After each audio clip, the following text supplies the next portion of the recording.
Good morning. Hi, Shabbat Shalom. Shabbat Shabbos. Before I start, I would like to thank everyone for being here and do a special shout out to Kauai, who I know she's watching, and yeah. How are we doing? Yeah. I got a lot of goods. No bads? Okay. So, a week and a half ago, I threw away my original Dvar. I had spent nearly 3 months working on it, and now I had 10 days to create a whole new one. My original Dvar was about being kind to strangers. Although I was saying the right things, my heart wasn't in it. I really wanted to feel connected to the words, but I just didn't. Am I a bad person because I don't feel connected to those words? No.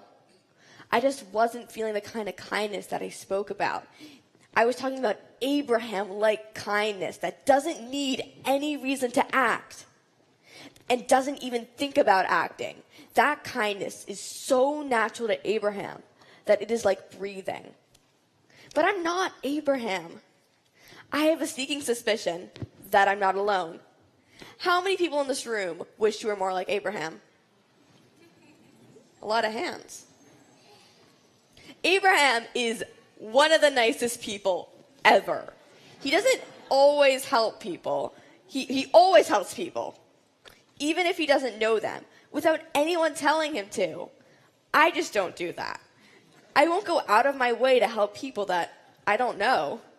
Now, coming back to the 10 days before the bat mitzvah thing, I finally saw the true feelings in my heart. Annoyance and alienation. Wasn't looking good, folks. After this realization, my mom said I should rewrite my Dvar to make it authentic. I told my mom, why do I have to rewrite my Dvar? I can just fake actually believing the original one. I'm a good actor. Well, the answer was no. So I started writing what I really felt, a jumble of feelings and doodles. I had an emergency meeting with Rabbi David. I told him what I'd been feeling. One of those things we talked about was this. I've been feeling alienated at school. I'm not athletic. I don't wear makeup most of the time. I'm not even what you would call fashionable. I didn't own a skirt until less than a month ago. I spend approximately 30 seconds deciding what I'm going to wear in the morning, consisting of pants, check, t-shirt, cats or Star Wars, cats, check, then the turmoil of sweatshirt, but flannel, but sweatshirt. Oh, there's too many choices. Just choose the one at the top. I look completely different from most girls my age. My outfits cost half as much, my hair isn't done, and I'm not into, trendy things. But there is an unspoken social pressure to be like them, to be the limited definition of pretty. When I wake up, possibly later than most girls, I don't think about getting myself together. I just think about getting out the door, and I own that.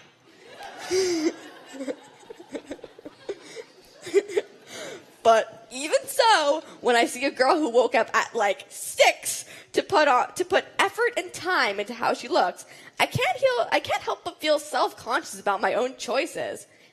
There's a part of me that feels like, why didn't you put the effort into looking like them? And that forces me and others into a kind of isolation. We are not welcome into the cliques that hang out together at their own little lunch table and after school. And we know we are outsiders, and that makes me feel a lot of negativity towards those girls. So, in my meeting with Rabbi David 10 days ago, I told him about all these feelings and how they were going to get in the way of my preaching about kindness.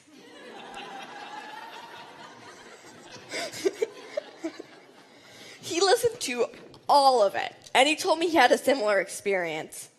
He even told me that Romemu is the nerd synagogue, and what?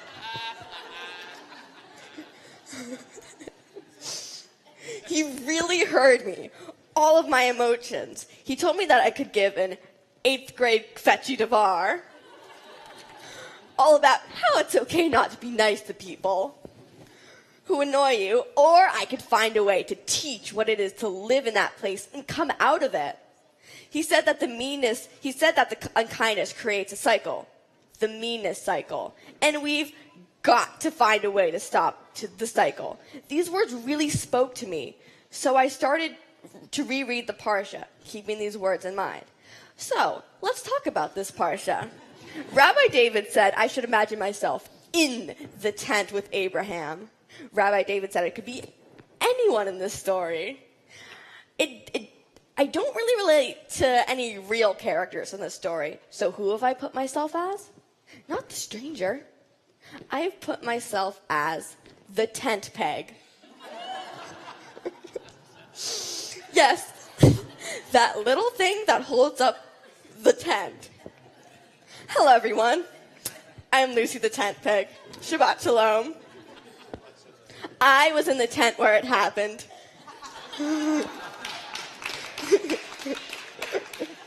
Now, according to the Midrash, which is the rabbinical commentary on the Torah, Abraham is in immense pain. He just gave himself a circumcision like a couple days ago.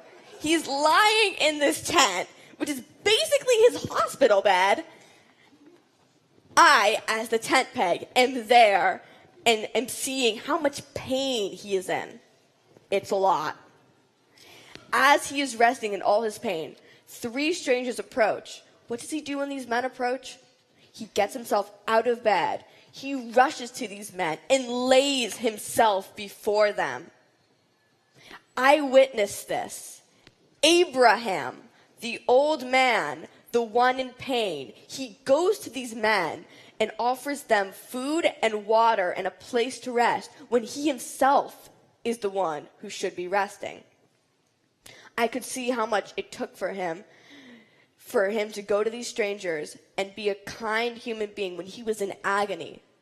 It's not easy to be nice when you are in pain. And as a tent peg, sort of on the inside of the story, I could feel his effort and be inspired by him and his kindness. Maybe I can be a little bit like Abraham after all and overcome my pain to be kind to others. I feel the need to take a little detour here for a sec. My feelings of alienation 10 days ago, when I started this Dvar, were about school.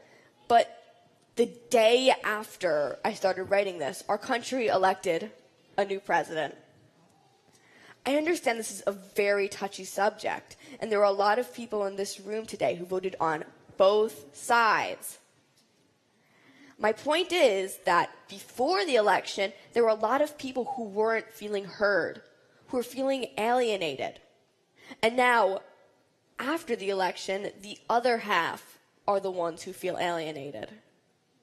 Rabbi David's words to me about looking to the wisdom of the Torah to deal with pessimism and despair, and to find a way to believe in goodness when there is so much hatred, took on a new meaning to me.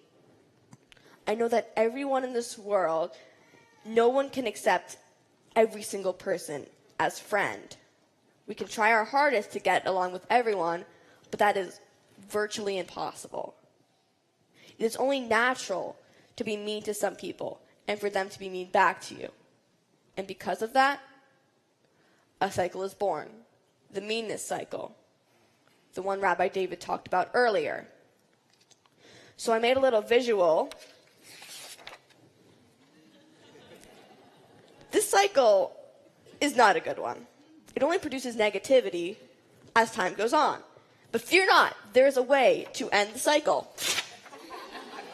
What? We just destroyed the cycle. However, this is not a realistic scenario for most of us. What we can do is make little rips. Hold on for this. Little rips.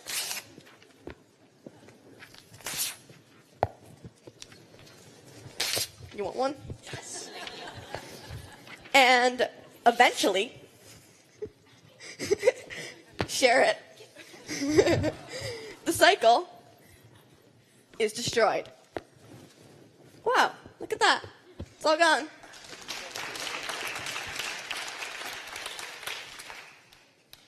Now that we're talking about meanness and pain and strangers and outsiders.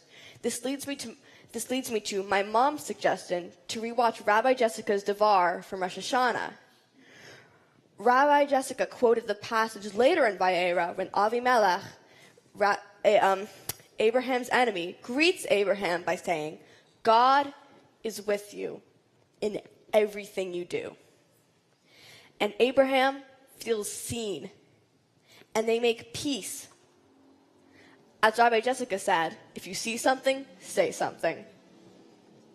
Abraham feels seen.